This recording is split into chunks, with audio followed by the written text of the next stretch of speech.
ദൈവമാതാവിൻ്റെ ഓർമ്മ പുതുക്കുന്ന പുണ്യദിനം, അമ്മ നമുക്ക് നൽകുന്ന പാഠങ്ങൾ ഒന്നുകൂടെ അയവുറക്കി സ്വാംശീകരിക്കുവാനുള്ള പുണ്യ അവസരം. ഈ സന്ദർഭത്തിൽ ദൈവമാതാവായ മർത്തമറിയ അമ്മയെ സംബന്ധിച്ച് ലൂക്കോസ് എഴുതിയ സുവിശേഷം 1-ാം അധ്യായത്തിൽ 2 സന്ദർഭങ്ങളിലായി 2 പേർ അമ്മയെക്കുറിച്ച് പറയുന്ന 3 വിശേഷണങ്ങൾ നമുക്ക് ഹൃദയത്തിൽ കുറിച്ചു വയ്ക്കാം. ലൂക്കോസ് എഴുതിയ സുവിശേഷം 1-ാം അധ്യായം 28-ഉം 30-ഉം വാക്യങ്ങളിൽ ദൈവമാതാവായ മർത്തമറിയ അമ്മ എന്ന നാമധേയം ലഭിക്കുവാൻ ഇടയായ സാഹചര്യം ഗലീലായിലെ ഭവനത്തിലേക്ക് കടന്നു ചെന്ന് അമ്മയോട് പ്രധാന ദൂതനായ ഗബ്രിയേൽ പറയുന്ന 2 വാക്യങ്ങളിൽ പറയുന്ന ഒരേ ഒരു വിശേഷണം, കൃപ നിറഞ്ഞവൾ, peace be to you Mary full of grace. കന്യക മറിയം കൃപ നിറഞ്ഞവളായിരുന്നു എന്നാണ്. കൃപ നിറഞ്ഞവളെ നിനക്ക് സമാധാനം എന്ന 28-ാം വാക്യത്തിലും 30-ാം വാക്യത്തിൽ വീണ്ടും ആവർത്തിച്ച് നിനക്ക് ദൈവത്തിൻ്റെ കൃപ ലഭിച്ചു എന്നും ഊന്നി പറയുകയായി.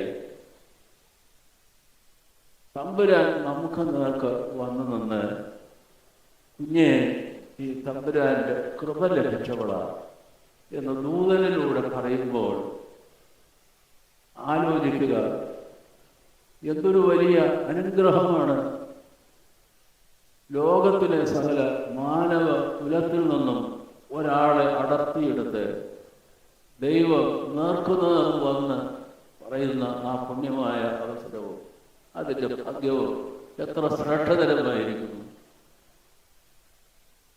അമ്മ കർത്താവിൻ്റെ കൃപ ലഭിക്കാൻ തക്കവണ്ണം ജീവിതത്തെ ക്രമീകരിച്ചിരുന്നു. 3 വയസ്സ് തികഞ്ഞപ്പോൾ ദേവാലയത്തിലേക്ക് അർപ്പിക്കപ്പെട്ട ആ കുഞ്ഞ് കീർത്തനങ്ങൾ ആലപിക്കുന്നതായിരുന്നു അവരുടെ സന്തോഷം. എല്ലാം കാണാപ്പാടമായിരുന്നു. സങ്കീർത്തനങ്ങൾ മുഴുവനും പഴയ നിയമത്തിലെ മോശയുടെ പ്രവാചക ഗ്രന്ഥങ്ങളിൽ നിന്നും പ്രവാചകരുടെ ജീവിതത്തിൽ നിന്നും അവരുടെ മൊഴികളിൽ നിന്നും ഒക്കെ ഉണ്ടായിട്ടുള്ള വചനങ്ങൾ എല്ലാം ഉരുവിടുന്നത് സന്തോഷകരമായിരുന്നു. പ്രാർത്ഥനയിൽ നിഷ്ഠയോടെ ദേവാലയത്തിൽ സദാവി ദൈവവചനം ആഹാരമായി സ്വീകരിച്ച് ദൈവാഭിമുഖമായ ജീവിതത്തെ എല്ലായ്പ്പോഴും നിലനിർത്തി അങ്ങനെ പ്രാർത്ഥനയിലും ദൈവവചന വായനയിലും ഉച്ചാരണത്തിലും ഉരുവിടുന്നത് വഴിയായി ജീവിതത്തെ ദൈവാഭിമുഖമാക്കി നിർത്തിയ ഒരു സ്ത്രീയുടെ അടുക്കിലേക്ക് വന്ന് കർത്താവ് പറയുകയാണ്, കൃപ നിറഞ്ഞവളെ നിനക്ക് സമാധാനം. ഈ ഒരു അനുഗ്രഹം 2000 വർഷങ്ങൾക്ക് മുമ്പ് കന്യക മറിയാമിന് ലഭിച്ചത് മാത്രമല്ല, എക്കാലവും അങ്ങനെയാണ്. കന്യക മറിയാമിനൊപ്പം ആയില്ലെങ്കിലും ഒപ്പം എത്തുവാനുള്ള പരിശ്രമം ദൈവം തമ്പുരാൻ നമ്മളിൽ നിന്ന് പ്രതീക്ഷിക്കുന്നുണ്ട്. അന്ന് വീണ്ടെടുപ്പുകാരനായ കർത്താവിന് ജന്മം നൽകുവാൻ കന്യക മറിയാമിനെ തിരഞ്ഞെടുക്കുന്നുവെങ്കിൽ ഇന്ന് നമ്മിലൂടെ യേശുക്രിസ്തു നാം ആയിരിക്കുന്ന ഇടങ്ങളിൽ വീണ്ടും പൂജാരനാകേണ്ടതുണ്ട്, വ്യാപരിക്കേണ്ടതുണ്ട്. നമ്മളിലൂടെ, നമ്മളുടെ വാക്കുകളിലൂടെ, നമ്മളുടെ മനോവ്യാപാരങ്ങളിലൂടെ, നമ്മളുടെ പ്രവർത്തികളിലൂടെ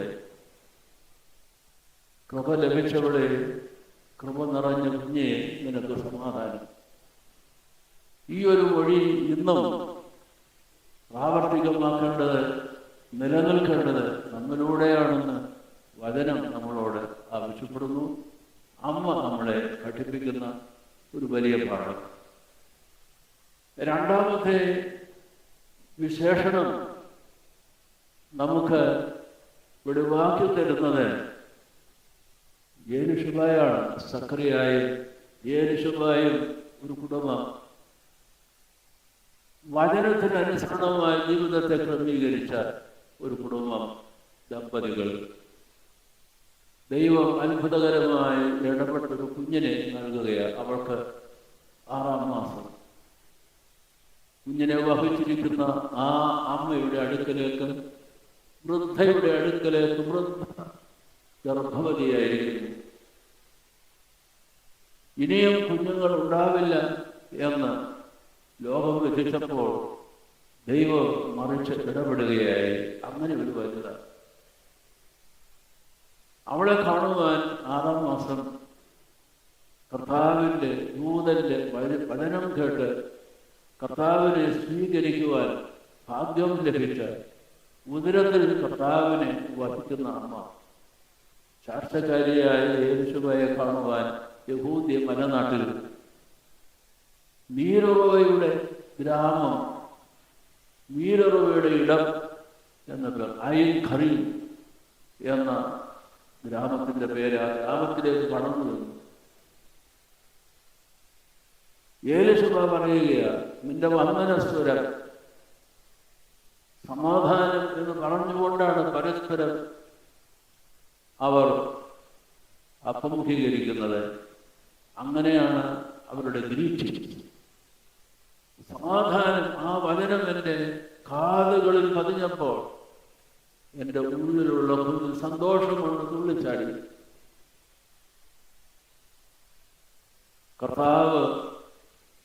കർത്താവിൻ്റെ വചനം നിവർത്തിയാകും എന്ന് വിശ്വസിച്ചവർ ഭാഗ്യവതി. അതാണ് യേലിശുബയ്ക്ക് കന്യകമറിയാമിനെ സംബന്ധിച്ച് പറയുവാനുള്ള മൊഴി, സാക്ഷ്യം. ലൂക്കോസ് എഴുതിയ സുവിശേഷത്തിന്റെ 1-ാം അധ്യായം 35-40 വാക്യങ്ങളിലാണ് ഈ ഒരു വലിയ മൊഴി നമുക്ക് കേൾക്കുവാൻ കഴിയുക. നീ ഭാഗ്യവതിയാണ്, നീ അനുഗ്രഹീതയാണ് എന്ന് പറയുകയാണ്. നീ അനുഗ്രഹീത എന്ന് പറയുക. Blessed are you among women എന്നാണ് യേലിശുബ പറയുന്നത്. Blessed are you among women. Blessed are you among all human beings എന്ന് പറയുകയാണ്. നീ അനുഗ്രഹീതയാണ്. മാലാഖ് പറയുകയാണ് നീ കൃപ നിറഞ്ഞവളാണെന്ന്. യേലിശുബ പറയുകയാണ്, അങ്ങനെ ദൈവത്തിന്റെ കൃപ ലഭിച്ച നിന്നെ തമ്പുരാൻ വസിക്കുവാൻ തക്കവണ്ണം നിന്നെ ഉള്ളം കയ്യിലെടുത്ത് ഉയർത്തിയല്ലോ. നിന്റെ വന്ദന ശബ്ദം കേൾക്കുമ്പോൾ എൻ്റെ ഉള്ളിലെ കുഞ്ഞുകൂടെ സന്തോഷിക്കുകയാണ് എന്ന് എന്ന് കേൾക്കുന്നതിനുള്ള വലിയ ഭാഗ്യം സിദ്ധിച്ച അനുഗ്രഹീതയായ ഒരു ബാലിക, യുവതി, കർത്താവിനെ വഹിക്കുന്ന ഒരാൾക്ക് ഈ ഒരു വലിയ ഭാഗ്യം ലഭിക്കുകയാണ്. അനുഗ്രഹീതരാകും. ആരാണോ അവരുടെ ജീവിതത്തിൽ യേശുക്രിസ്തുവിനെ സാക്ഷിക്കുവാൻ തക്കവണ്ണം അവരുടെ സമസ്ത ഭാവത്തിലും ആളത്വത്തിലും തമ്പുരാൻ ഇറങ്ങി വസിക്കുന്നത്, അത് അന്ന് കന്യകമറിയാമാണെങ്കിൽ ഇന്ന് നമ്മളെ ഓരോരുത്തരെയും അവിധം എടുത്തുപയോഗിക്കുവാൻ ആഗ്രഹിക്കുന്നു എന്നും ഈ വചനത്തിലൂടെ അമ്മ നമ്മളെ പഠിപ്പിക്കുന്നു. നീ അനുഗ്രഹീതയാവും. കൃപ നിറഞ്ഞവരെങ്കിൽ നീ അനുഗ്രഹീതമായി തീരും എന്നുള്ള കാര്യം. മൂന്നാമത്തെ മൊഴി യേലിശുബയിൽ നിന്ന് തന്നെയാണ്. എൻ്റെ കർത്താവിൻ്റെ അമ്മ എൻ്റെ അടുക്കൽ വരുവാനുള്ള ഭാഗ്യം എനിക്ക് എവിടെ നിന്നുണ്ടായി. വയോവൃദ്ധയായ യേലിശുബ, കൗമാരക്കാരിയായ ഈ ബാലികയോട് പറയുകയായി, കുമാരക്കാരിയോട് പറയുകയാണ്, എൻ്റെ കർത്താവിൻ്റെ അമ്മയാ നീ എന്ന്. എൻ്റെ കർത്താവിൻ്റെ അമ്മ, എൻ്റെ കർത്താവിൻ്റെ അമ്മയാകുവാൻ ഭാഗ്യം ലഭിച്ചവർ, എൻ്റെ കർത്താവും എൻ്റെ ദൈവവും എന്ന് തോമാസ് ലീഹായ, കന്യകമറിയാമിനും തോമാസ് ലീഹായ്ക്കും അങ്ങനെ ഒരു സവിശേഷമായ ഒരു സാധർമ്യമുണ്ട്. മാതാവിൻ്റെ ശരീരം സ്വർഗത്തിലേക്ക് ദൈവദൂതർ വന്ന് പരിശുദ്ധരുടെ അകമ്പടിയോടുകൂടെ സ്വീകരിക്കപ്പെട്ട് മാതാവിൻ്റെ സ്വർഗ സ്വീകാര സന്ദർഭം, the assumption of Saint Mary, അങ്ങനെയാണ് ഞാൻ വിവർത്തനം കൊടുക്കുന്നത്.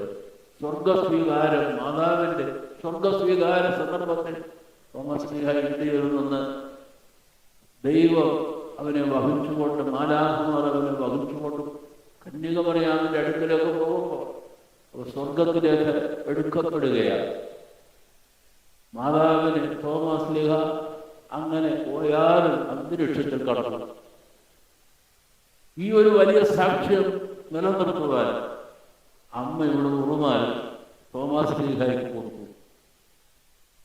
ഇവര് രണ്ടുപേരുടെയും, തോമസ് ലീഹായുടെ ജീവിതത്തിലും അമ്മയുടെ ജീവിതത്തിലും ഇങ്ങനെ ഒരു സാധർമ്യമുണ്ട്.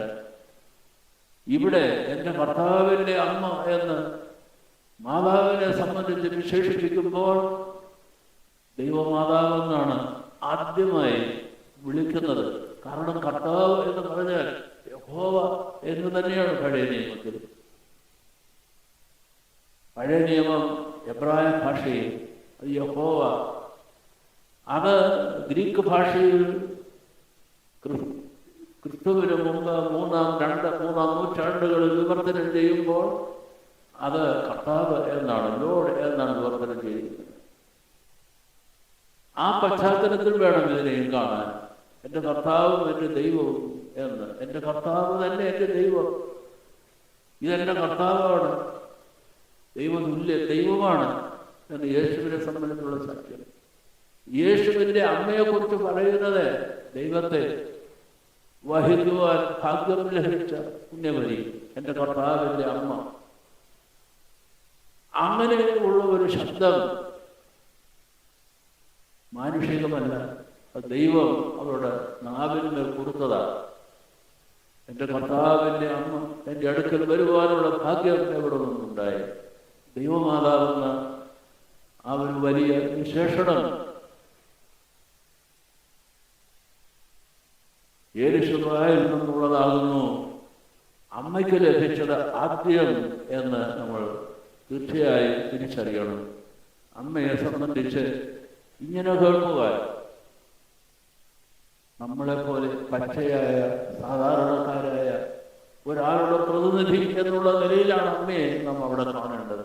പക്ഷേ സാമാന്യതയിലും സാധാരണതയിലും ഉയർന്ന അസാമാന്യമായ അസാധാരണമായ ദൈവീകമായ കുറവ് ലഭിച്ചതിൻ്റെ ഫലമായി, അവളുടെ ജീവിതത്തെ അങ്ങനെ പാകപ്പെടുത്തി പരുവപ്പെടുത്തിയതിൻ്റെ ഫലമായി,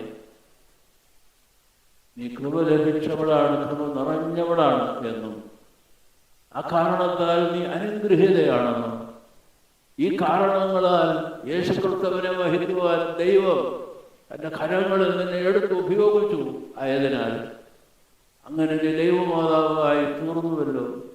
നിന്നെ കാണുവാൻ, നിന്റെ ശബ്ദം കേൾക്കുവാൻ, ഈ ആഭിമുഖ്യം എൻ്റെ ഉദരത്തിൽ വഹിക്കുന്ന കുഞ്ഞും നീ വഹിക്കുന്ന ആ തമ്പുരാനെ, ആ ഒരു വലിയ സമാഗമം ആ സന്ദർഭത്തിൽ ദൈവമാതാവ് എന്ന് വിളിച്ച് അങ്ങനെ തിരിച്ചറിയുവാനുള്ള ഭാഗ്യം, ആ തിരിച്ചറിവിലേക്ക് നമ്മെയും ആനയിക്കുവാനുള്ള ചരിത്രപരമായൊരു നിയോഗം എന്ന് തന്നെ പറയേണ്ടതായിട്ട് വരും. അത് ഉച്ചരിക്കുവാൻ യേശുവായിക്കും, അത് കേൾക്കുവാൻ മാതാവിനും ലഭിച്ച പുണ്യനിമിഷം.